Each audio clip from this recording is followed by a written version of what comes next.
Proverbs chapter 3, verse 27.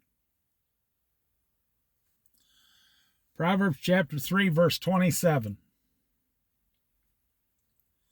Do not withhold good from those to whom it is due. Do not withhold good from those to whom it is due. They're talking about pledges. Give what is right to those who deserve right, and do not reward those who do not deserve it. I'm not saying do wrong to those who deserve wrong. No, two wrongs don't make a right. But do not withhold the punishment from your child, or they will grow up and think that the world is a whole different reality than it actually is. It's better to punish your child the correct way, correctly when they're young, so they respect authority when they get older. If they can respect their dad and mom, their mother and father, then they can respect God. You'd be surprised how many people don't follow God because they never got along with their parents, they hated their parents, or their parents spoiled them, so their opinion of authority, their opinion of God's authority means nothing to them because they were so spoiled. They were allowed everything on this earth, as spoiled little children. They call them spoiled little brats. Like in the school system today, we give every single child a prize no matter what place they come in. Yeah.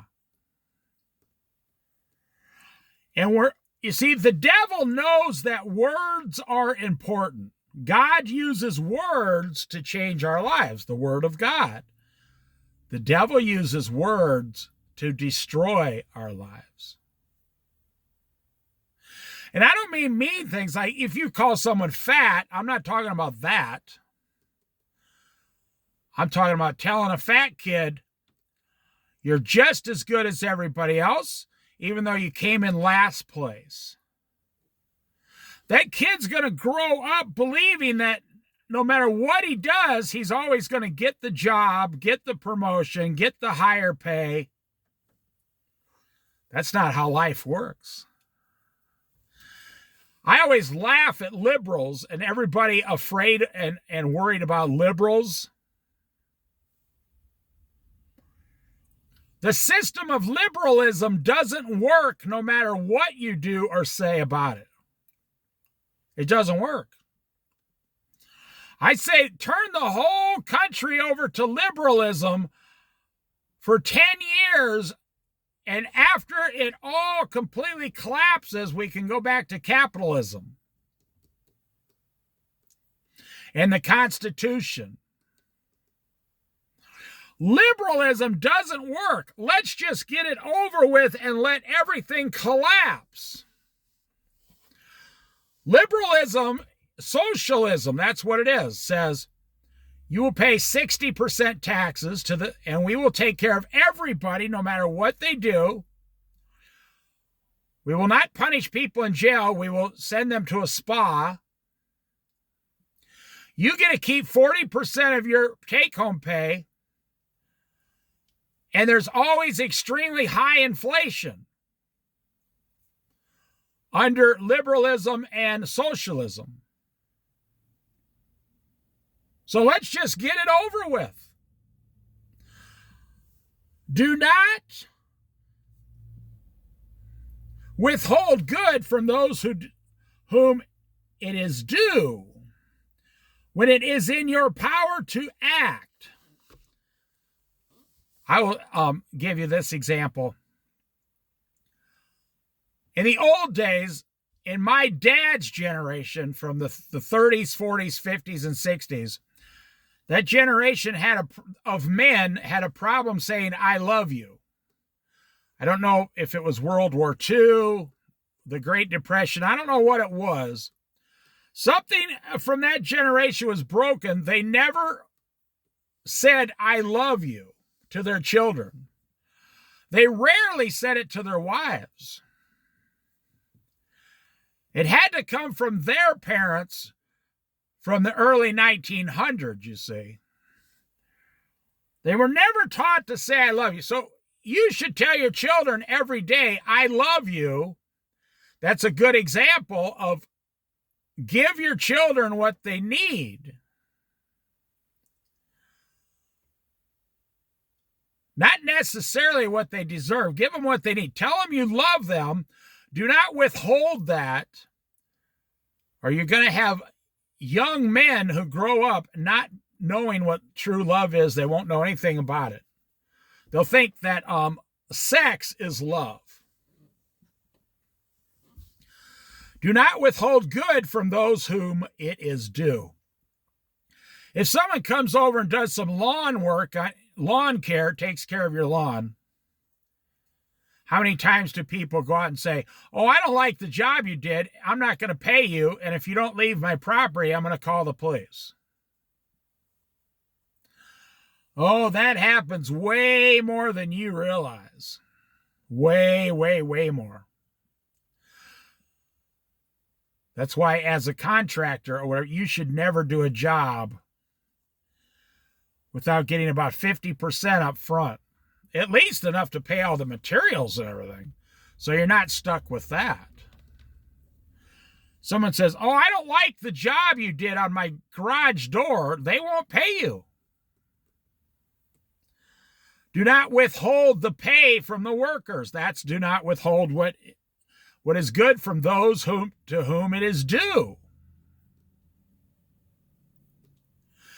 If you have a Boy Scout or a Girl Scout and they do good and they receive a badge, take them out for a treat to the Dairy Queen or something. Give them a reward. But do not reward your children for doing nothing. Do not reward those children for doing nothing. Do not plot harm against your neighbor who lives trustworthy near you.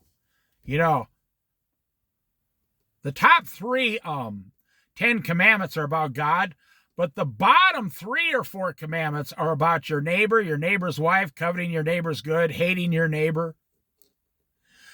The 2 number 1 commandments that sum up Christianity is love God with all your heart, mind, and soul, and love your neighbor as yourself. Those are the 2 greatest commandments. If you love God with everything you have and you love your neighbor as yourself, you're a Christian. You're going to heaven.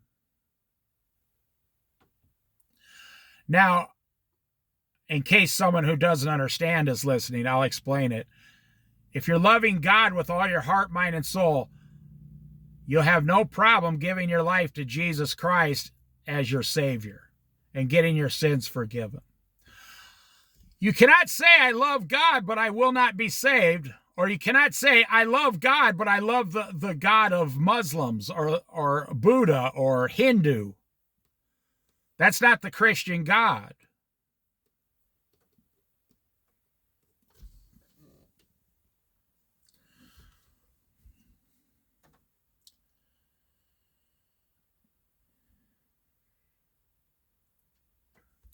Do not accuse anyone for no reason when they have done you no harm. In other words, do not be a big fat liar. How many people go to court? I'm glad there's video cameras so everything can be taped. You watch on YouTube these accident channels. And the people that were clearly in the fault, they ran a red light. They get out and tell the police, "The other person ran a red light and ran into me." And how would the policeman know who is telling the truth and who isn't? Well, then one person says, "I have a dash cam on my car. I can prove she ran a red light." And then the policeman knows the truth. How many times someone's going to be arrested and they're screaming at the police officer, I've done nothing wrong. Only you, the policeman, are the one in the wrong. And the policeman says, sir, I saw you running out of the bank. You just robbed it. I'm telling you,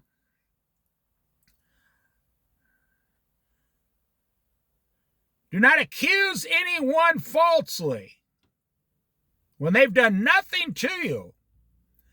There's something, now you got to be very careful. There is something about that the Lord shows up and says, hey, I see you just caused this person harm. Now let me rephrase that. The Lord shows up and says, I see you just caused this innocent person harm.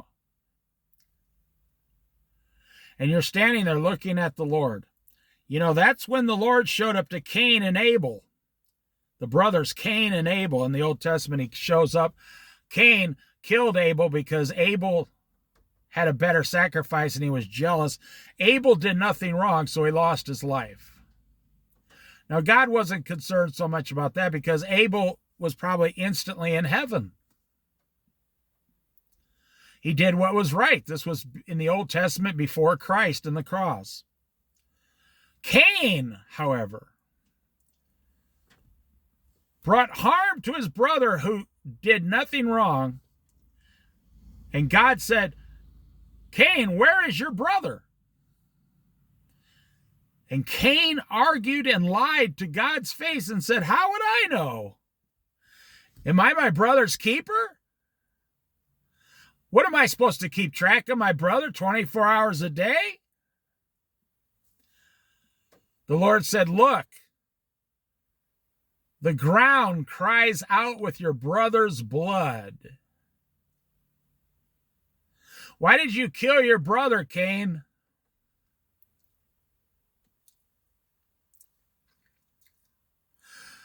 Do not accuse anyone falsely. Do not envy the violent or choose any of their ways. You know, you think this would be self-explanatory. You think it would be self-explanatory. Do not imitate violent people. Do not imitate murderers, thieves, robbers. Do not imitate or follow or worship or wish to be like people in prison or gang members or bikers or terrorists. But how many millions of people think that's a great lifestyle? Check this out. Grandfather and grandson looking at the water. Now that's exactly how God intended it to be. That right there is like an old-fashioned Norman Rockwell painting right there. Let me say this. One thing I know God hates with a passion is when innocent people are being harmed. If you're an innocent person being harmed and you pray and give it over to God, God will show up on your behalf through Christ. And he will turn the situation around so fast. I always say on this channel, you want to make God angry? Just go out and abuse a few widows and a few orphans and see what happens to your life. And that's what I brought that up now because that's what we're going through here. Do not withhold good to those whom it is due. Do not mistreat your neighbor. Do not say to your neighbor, come back tomorrow and I'll give it to you when it already have it with you. Do not plot harm against your neighbor who lives trustfully near you. I used to have this guy I knew, and he would say, I worked with him. He was a school teacher. I was only 20-some years old. I'd say, okay, we got all the work. I was the manager. We got all the work done. We can go now. And he'd say, no, let's do 3 more things. I said, what are you talking about? It's time to go home. And my friend, he said, no. Let's find 3 amazing things to do that they have to do tomorrow, because it was in a kitchen, a restaurant. And we'll leave them a note that we did 3 of their things for them, and think about how great of a mood they'll be in when they come and read the note.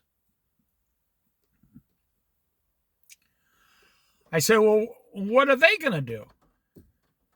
He said, oh, they got plenty of work to do. We'll just do 3 small things. And he said, that'll make us look great, and that'll make people like us, and we'll be great coworkers. So I was young. I said, well, I don't really understand that. And that guy taught me, and he had a saying, do not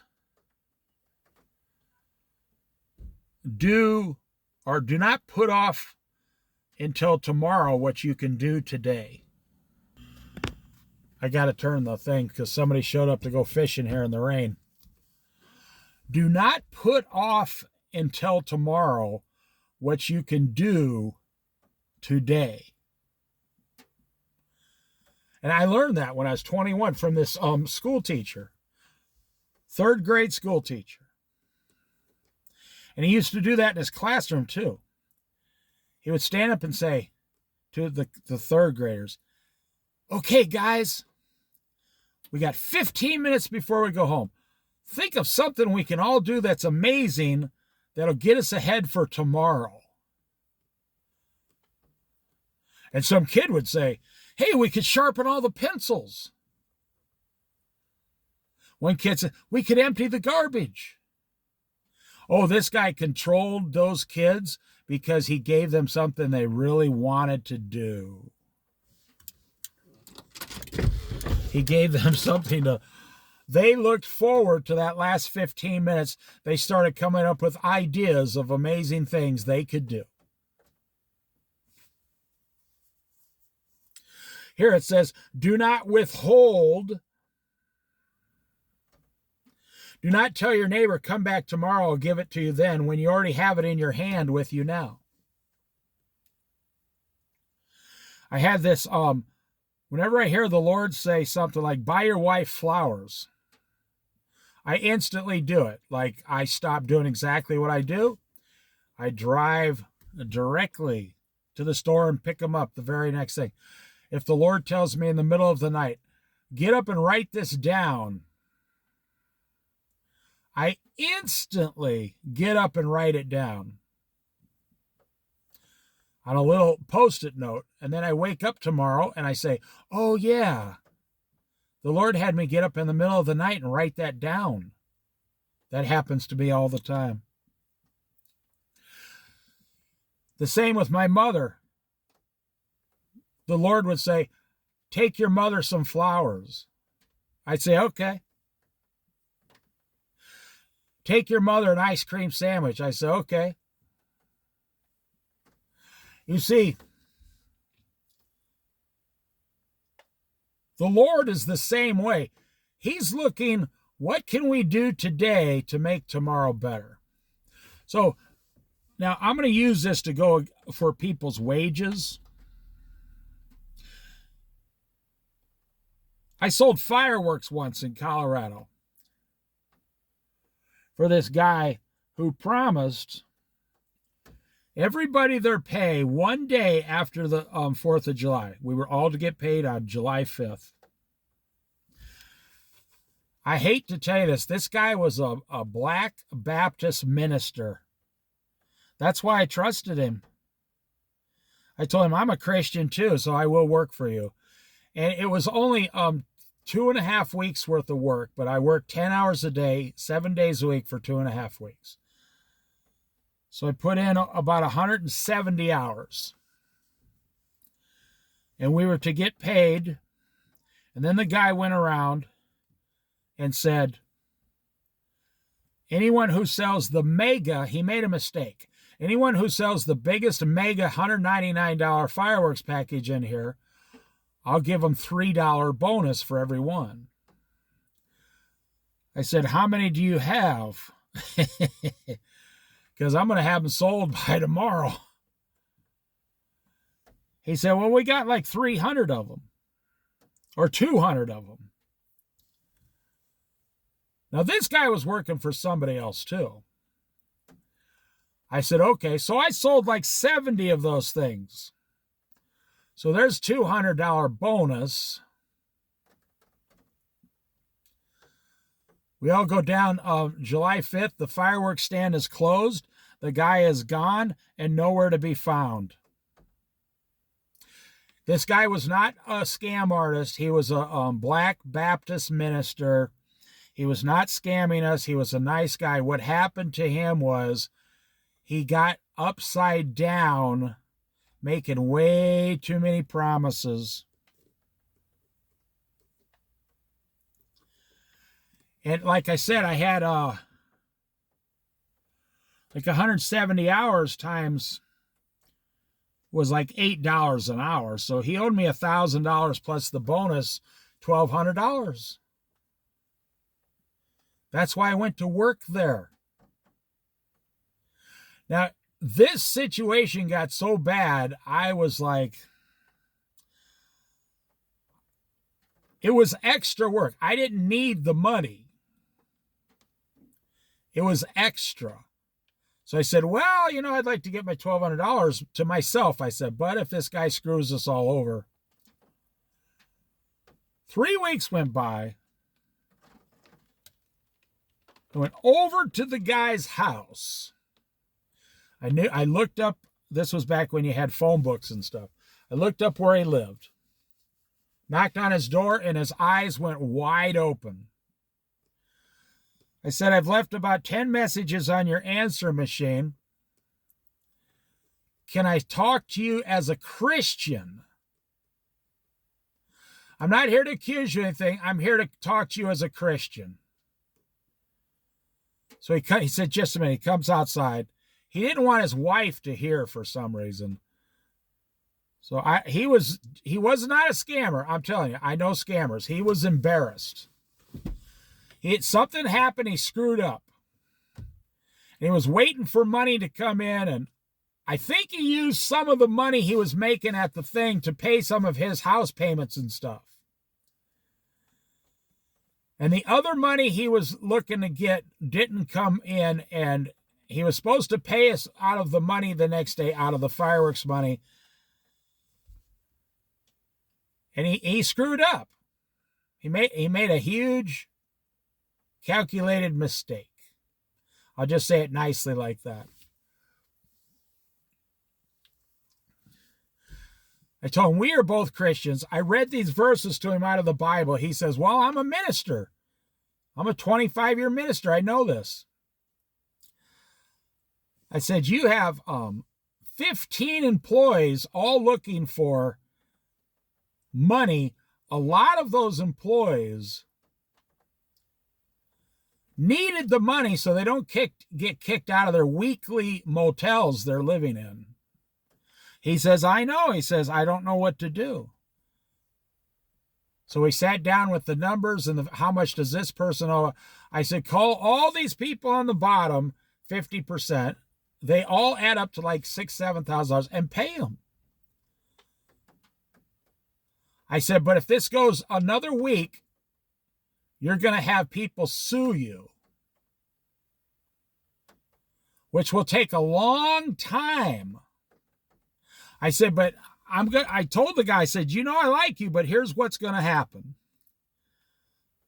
I said, you can screw me over. You don't have to pay me my bonus, but if you don't call everybody and have them meet at a place within 7 days to pay every single one of them, I'm going to go down to your church on Sunday and stand up and tell what the situation is in front of all the elders and ask what should be done with you standing right there in the pulpit. I said, don't think I won't do it. I said, I'm only doing this because you're a Christian brother and you are doing the wrong thing. This guy, I'm telling you, he stopped. He said, you would do that. I said, you know I would. I said, it'd be for your own good too. Maybe the church can bail you out. I don't know.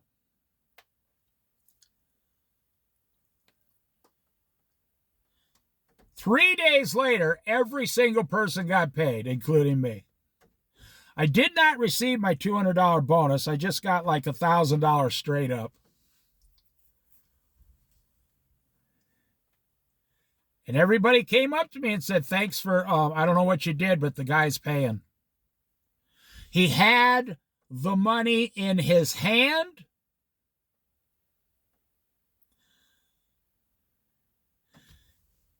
It was, meaning it was in the bank, and he was supposed to, and he wrote us all checks. When we showed up, I was a little nervous. I told him, I said, any of these checks bounce, I'm going down to your church with this check. I said, but also, you should have, I said, if you're planning on screwing people over, you made a huge mistake, because if these checks bounce, now you got bank fraud. And he looked at me again and says, you seem to know a lot about this. I said, oh, I used to be managers of businesses. I said, I would not let these, if you wrote checks that you don't have the money, you better get the money in the bank somehow, because in 2 days, all these checks are going to come due when they come back to your bank. And if that money's not there, you got bank fraud. And that's when the feds show up and charge you with federal bank fraud.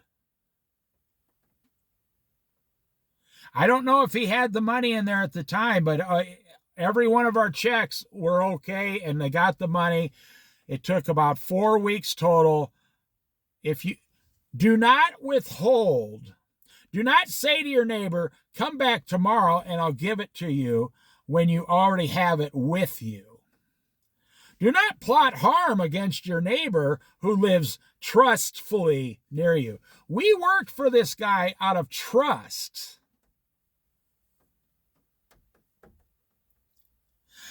And I'm not saying anything about him being black. I'm saying he was a Baptist preacher at a local black church.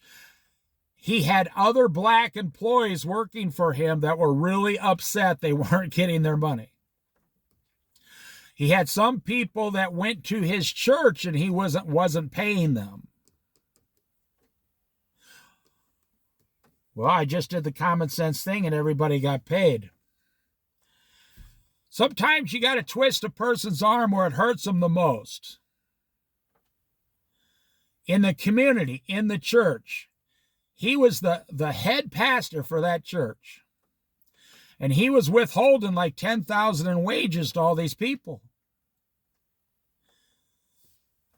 You might be thinking he was a scammer. He wasn't a scammer. I'm just giving him credit. He made honest mistakes. He honestly made mistakes. He thought he could put A in pot B and pot B and C and D, and it would all work out. And one of the pots never came through, and he got screwed. And here's the thing. He was supposed to make like $10,000 for running the whole thing, and he ended up getting zero pay, and that was hurting his feelings. So he was trying to take our pay kind of and pay himself first. So God says, don't harm all those people after you promised them this money. You're a minister.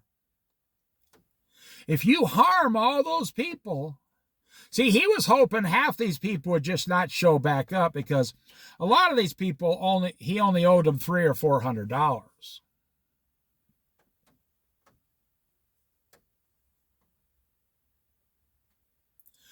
And God was saying, don't do that.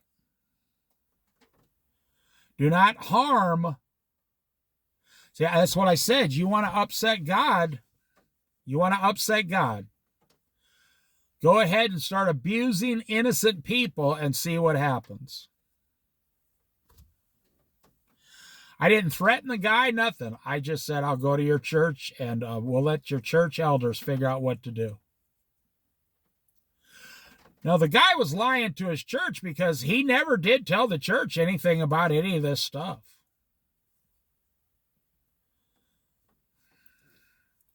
Do not plot harm against your neighbor who lives trustworthy near you. Like I said, we trusted him to have a job. There were other fireworks places in the area that you could have went and worked over there. And all those people got paid on July 5th, the very next day.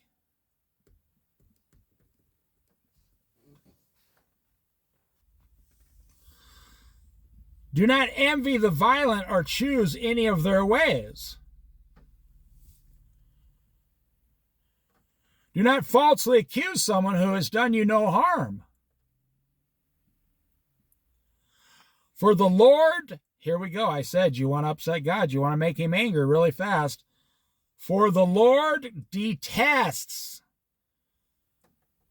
the perverse, but takes the upright into his confidence. Detest. D-E-T. E-S-T-S. You see, that's a very strong word in the Bible. The Lord says, if you're acting this way, I detest you.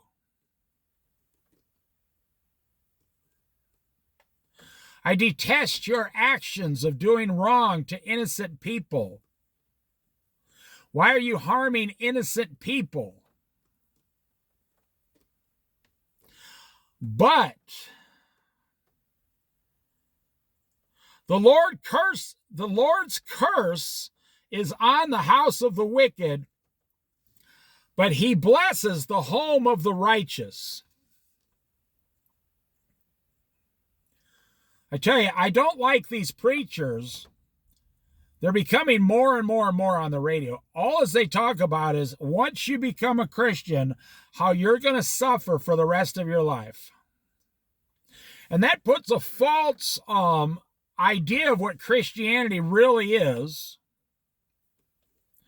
Yes, you'll have suffering in this world because we live in a fallen world. But to suffer every day the rest of your life, no. I heard a guy in the radio the other day, this preacher saying, oh, this guy was a preacher for 40 years. You're going to suffer every day like Jesus suffered every day. And I'm thinking, Jesus didn't suffer every day. What are you talking about? Jesus enjoyed most of his 33 years on earth. They only persecuted him and killed him for like 4 or 5 days or 3 days. That's all. Everything else, Jesus enjoyed. And when you tell people, hey, when you want to be a Christian, you're going to suffer for the rest of your life. Oh, that sounds real appealing. That sounds real appealing. You wouldn't have anybody lining up to be a Christian. Also, Jesus said, I have come to bring the good news of the gospel of Jesus Christ. I have come to bring the good news. Jesus didn't say, I've come to bring the news of suffering eternally. Jesus said, in this lifetime you will suffer because of my name. But he didn't say you're going to be suffering 24 hours a day, 7 days a week. These ministers, they never talk about the good things of Jesus. I don't know how it's like 15% of ministers now, and pastors, it's all they talk about is you're going to suffer. I have no idea where they got that idea, because it says right here, the curse is on the house of the wicked, the unbeliever. But he blesses the home of the righteous, the believer. He mocks proud mockers, but shows favor to the humble and the oppressed, the believers. Sometimes you will be oppressed, but I always say 99% of the time you're suffering is probably from your own hand.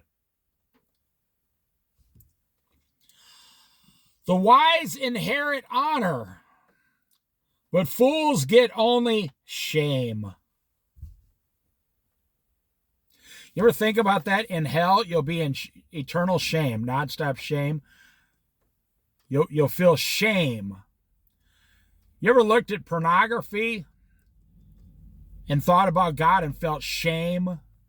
Have you ever committed adultery and went home and looked at your wife and felt shame in your heart? You know, I just did something wrong, but you're still trying to hide it. Have you ever stolen money from your parents or your mom's purse or something? Some people do that. And then you see your mother and you feel shame and embarrassed and shameful. I stole from my mother.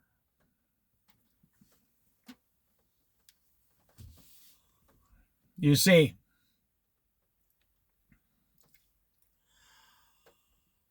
when you're in hell because you rejected Jesus Christ, let me describe what hell's like, as far as the Bible says. It's really hot down there. And I don't mean like fire. No, it's hot because the rich man was talking to Abraham and Lazarus, and he said, tell Lazarus to put his finger on the water here and touch my tongue just for, a little relief. Apparently there was some water fountain there in hell. Now, I wonder if it's not a small fountain of life, so it stays there so people can never die, because the fountain of life keeps them alive. But it also has like a barrier around it that they can never touch it either. That man said, "For I am in such agony." So right there we hear it's hot down there. It's suffering, and it's agony. Now it says it's shameful. You'll be there living in eternal shame. Then it says, in hell, the worm never dies, meaning not even a worm can die in hell. You will never be allowed to die no matter what.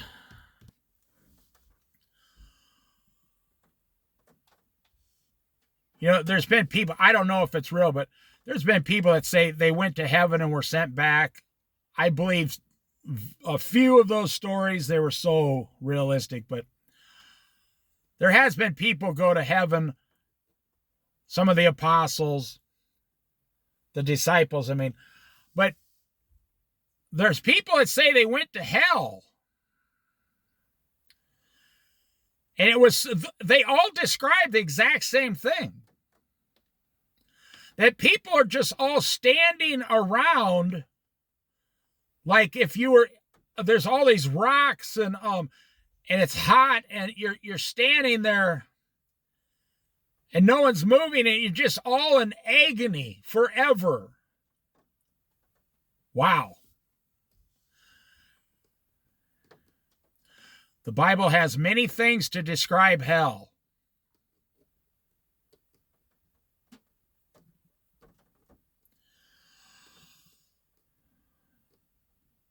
You know, the world, we live in a different world now. Well, it says here, but the wise will inherit honor. When you get to heaven, you're going to be honored in heaven with God, with Jesus. But I was saying we're in another world because there was two people here fishing. And I didn't show it on the video, obviously. These two girls were fishing here. They were like 25 years old each. They weren't catching anything, and I told them, you got to use a different thing, like a bobber, and these trout in here come up to the bobber, and we live in a different world. I'm 62 years old. They were 25. The one girl looked at me in complete and total disgust that I would speak to her.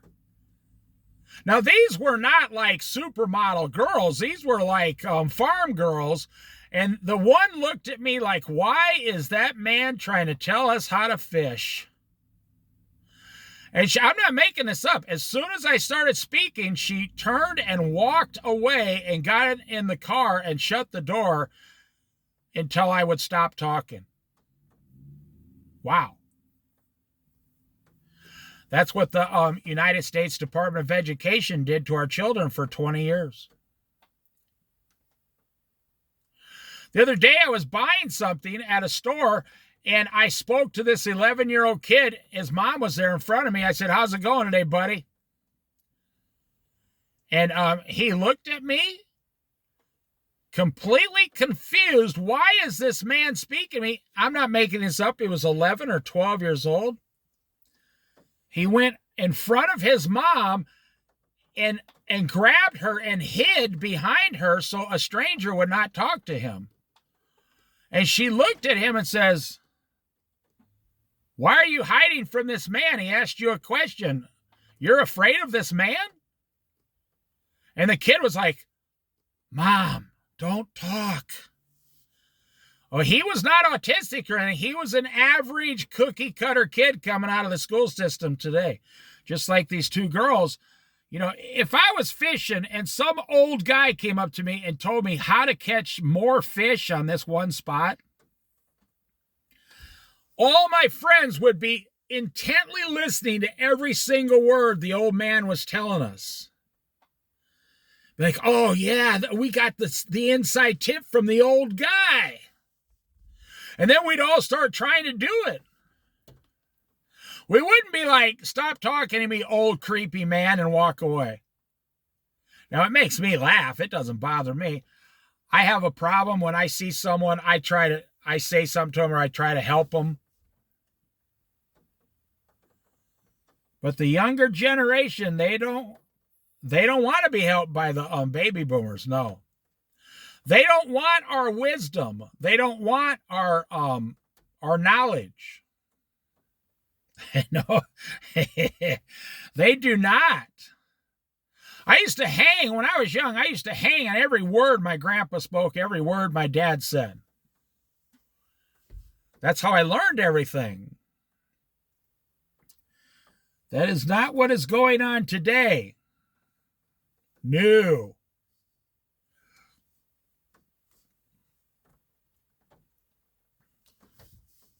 So if it says here, God mocks the proud mockers. God mocks those who mock and gives favor to those who give favor. Now listen, the Bible says very clearly, and this is right up everyone's alley, and I like the fact it's the same for everyone. The measure you use towards others, that's the measure God will use towards you. I've had people come up to me in my years as a Christian. A lot. I mean, this has happened a lot. Now, that's the end of chapter 3. I bet you're happy. We'll go to chapter 4 next. And they say, I can't get God to bless me.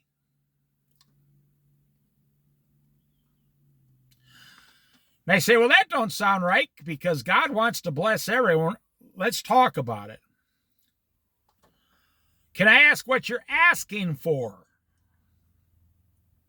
I mean, maybe they say, I want a $1 million house and 4 sports cars. Well, that's a different conversation. And they say, oh, just these things. No, and I'm not receiving anything from God for 3 or 4 years. And I say, oh, okay, so what it's going to come down to, you owe someone something, or you are angry at someone, or you refuse to forgive someone. Every single time, it's one of those 3 things. I said, whenever God is blessing you, and then it all turns off, like turning a faucet off in your kitchen. It just, boom, it's off. And you say, Lord, what did I do wrong? Well, the truth is you have done something wrong. And God is trying to tell you, I'm not going to go one step further with you until you take care of this thing I told you to take care of. Hey, listen, I'm going to tell you some information. I knew a guy once, God told him to do something like 20 times. And he refused to do it for 30 years. Listen to what I'm saying. I'm telling the truth. I don't lie. I don't have to lie. I mean, I only got like 10 people looking at the Bible study, so I have no reason to lie about anything. And this man in his 20s, God told him to do something. He said, no, I'm not going to.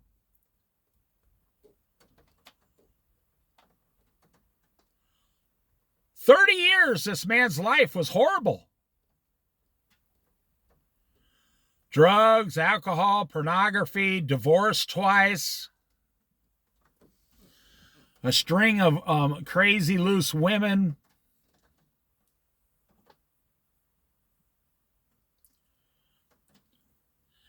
And when the man had lost everything,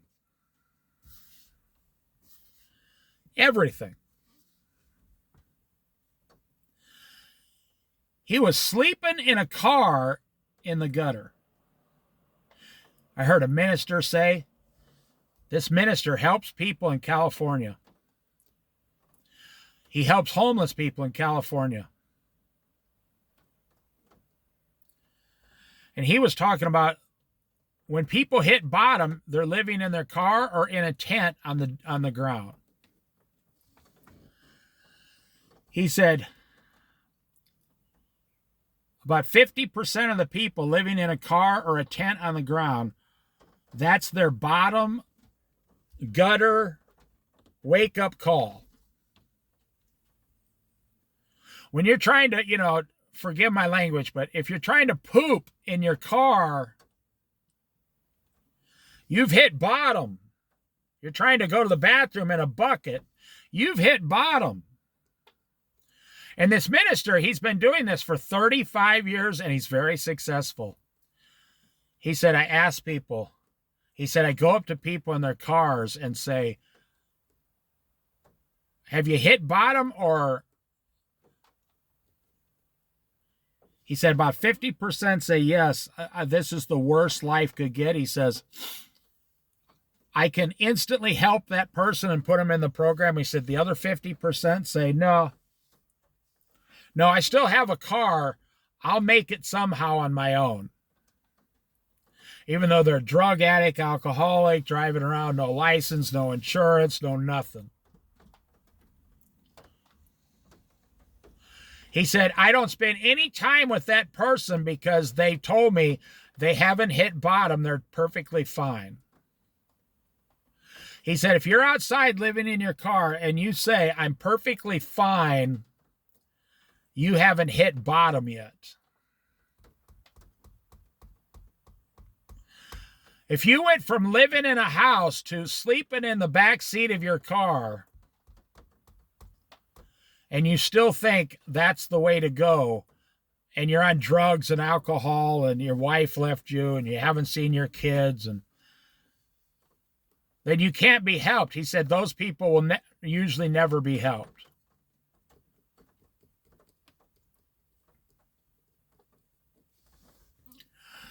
This person I'm telling you about, God told him, I want you to be a minister and work with youth. For 30 years, they said, no, I'm not going to. It took them 30 years to hit bottom and everything fall out. And when they turned about 55 years old, they woke up on the street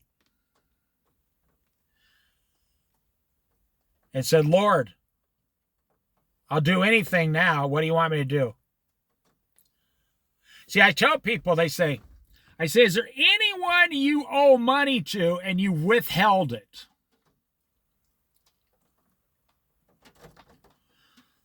About a third of the people say, yes, there is actually. How did you know that?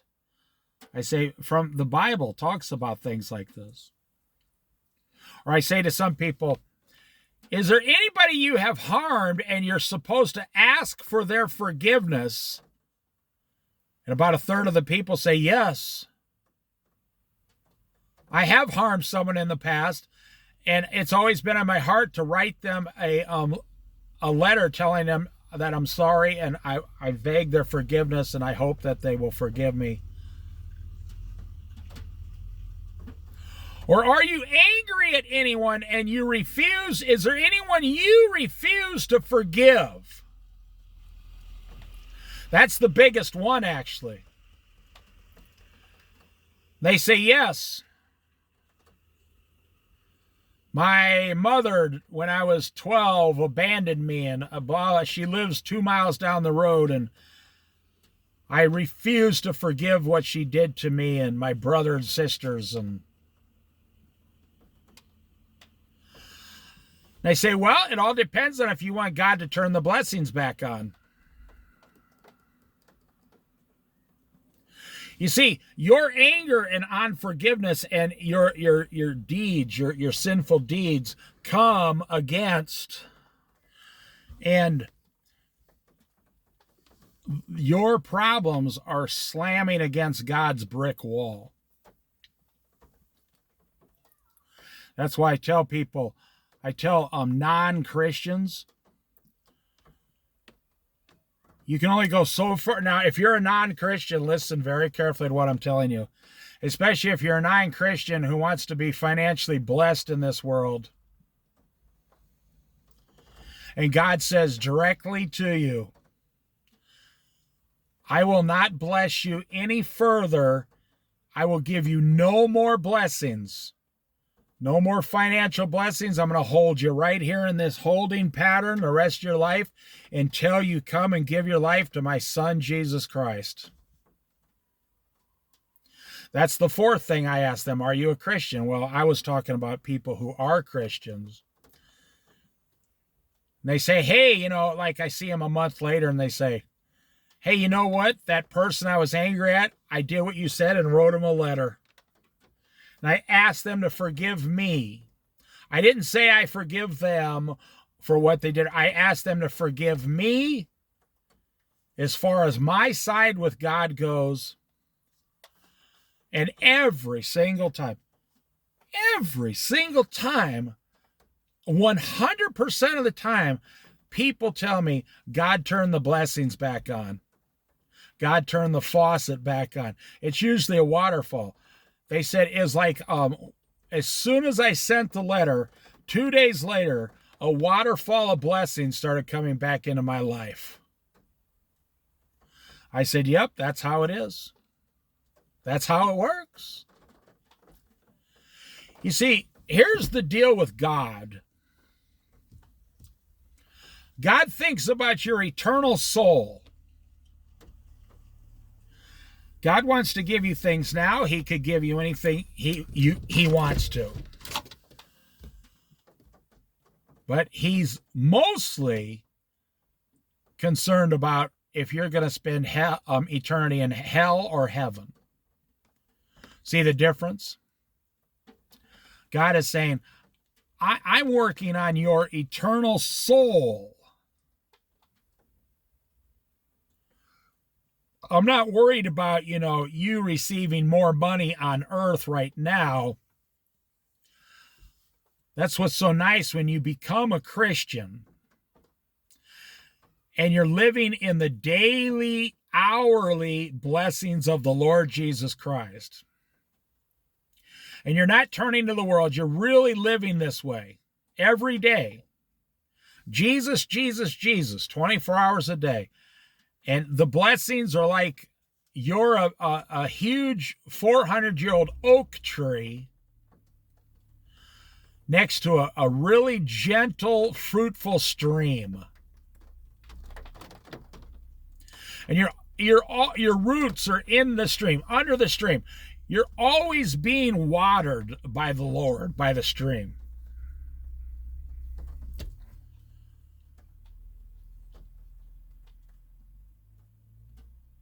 That's what it's like. But when you have something, and the man who spent 30 years running away from God, as soon as he did what God said.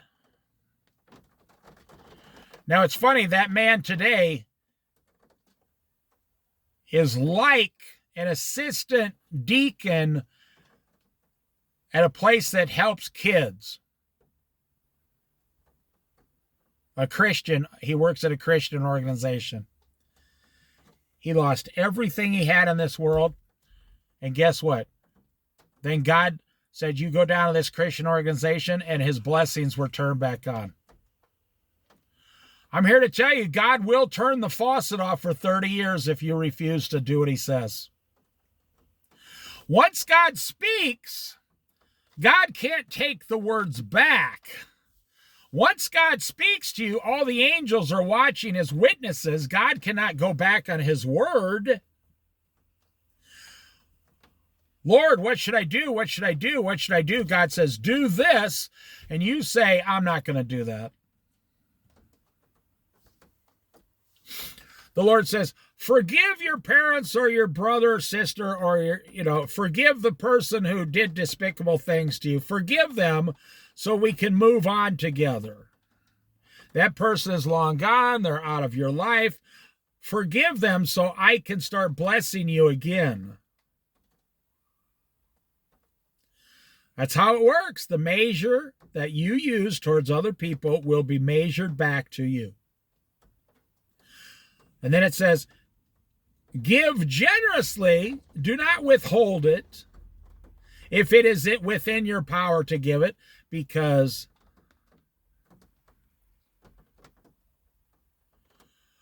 I would say last month, the Lord told me to send $20 to a mission somewhere, a homeless mission.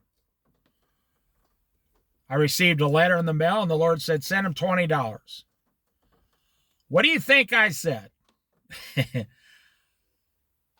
I pulled the car over immediately, took $20 out of my pocket, put it in the envelope, sealed and everything, put a stamp on it, and drove to the post office, and I mailed it immediately because it was in my power to do it. Now, it wasn't a big thing. $20 isn't that much. It's not, what's going to buy some rolls of toilet paper down there?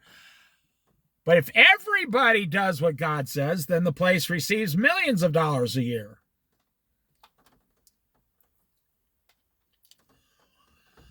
That's how it works. You want the blessings to be turned back on in your life? You have to become a Christian, start following Jesus. I mean, think about it. You're a non-Christian. Just look at this. God says, this is my only begotten Son. Follow him, believe in him, and you shall be saved. And you say, Lord, God the Father, I believe in you. I'm not sure about this Jesus stuff or the cross or the prayer or the Bible. So I'm going to follow you, Lord, but I'm not going to follow your Son and all this other stuff that I don't understand.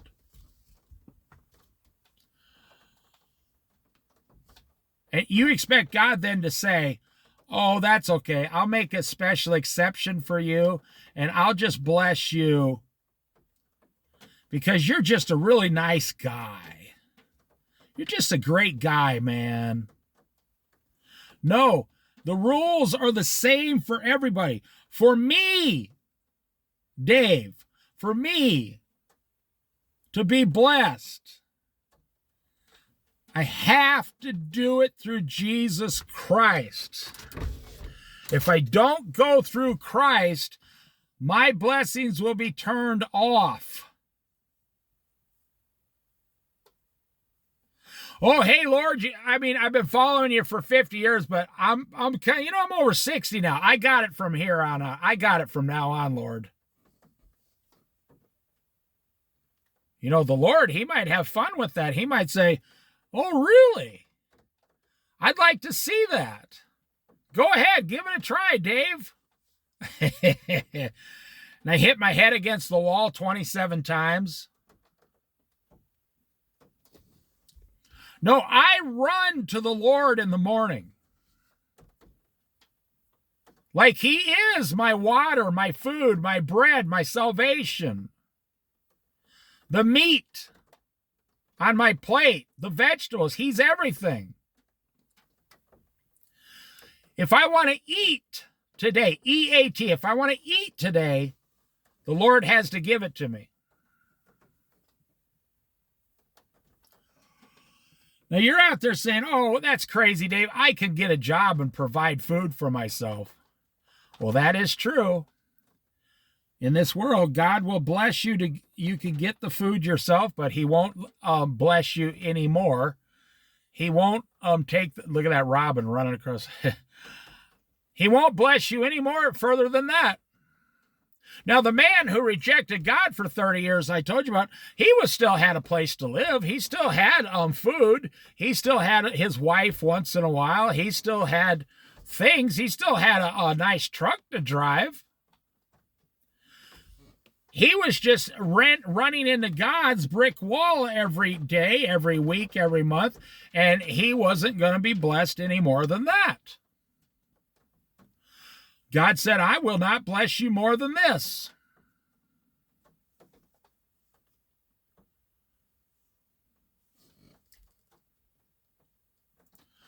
That's how it works.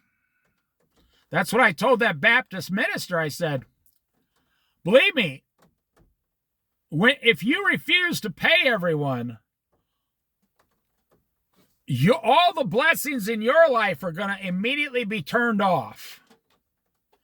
And if you drag this on further to where the situation gets worse,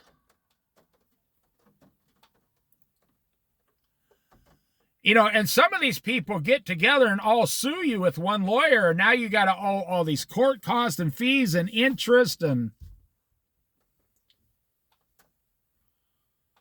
or they put a lien on your house.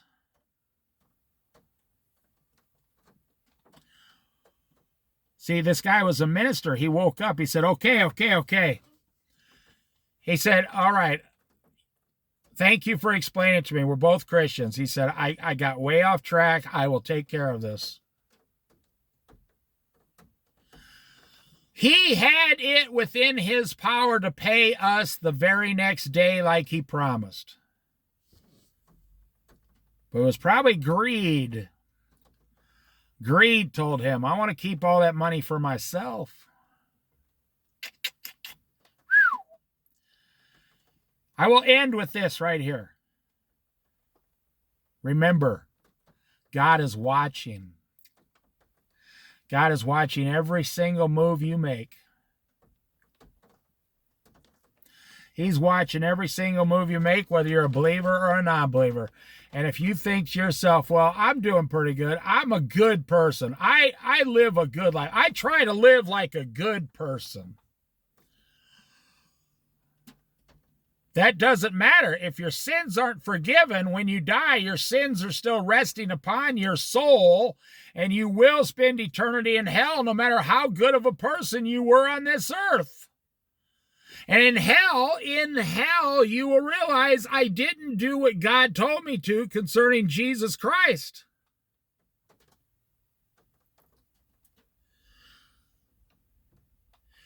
And the people in heaven are going to be so joyful and happy for all eternity. And we're never going to see hell. We're never going to be able to look down and see you guys in hell. We'll never even think about you again. The people in hell will be taken to a place and left there, and no one will ever think about them again. I mean, talk about being stuck in like some sci-fi, Star Trek episode to where you're like just floating through space for all eternity in misery. And only because you told Jesus, I'm not going to follow you. I'm only going to follow myself and my own ways.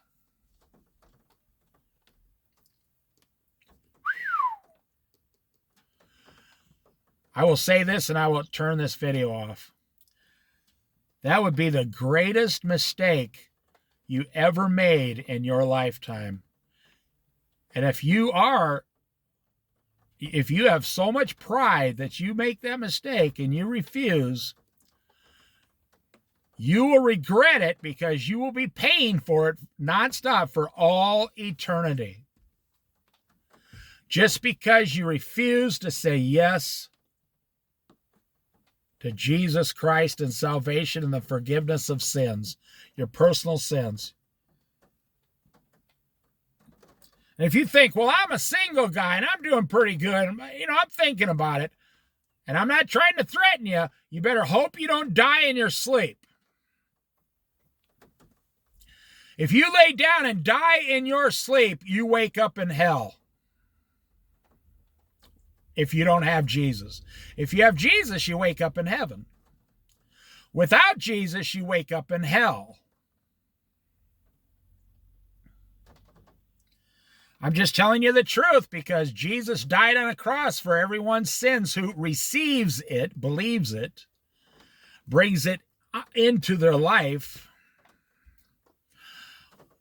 What is my personal experience? The average person refuses Jesus Christ because of all the goodies of this world, the pleasures of this world, and pride. It's pride. It's a pride issue. They want to do it themselves. It's like you tell God, Daddy, I'll do it myself. And I'm telling you, I've seen people, God will let you try to do it for 30 years. That man that I'm talking about,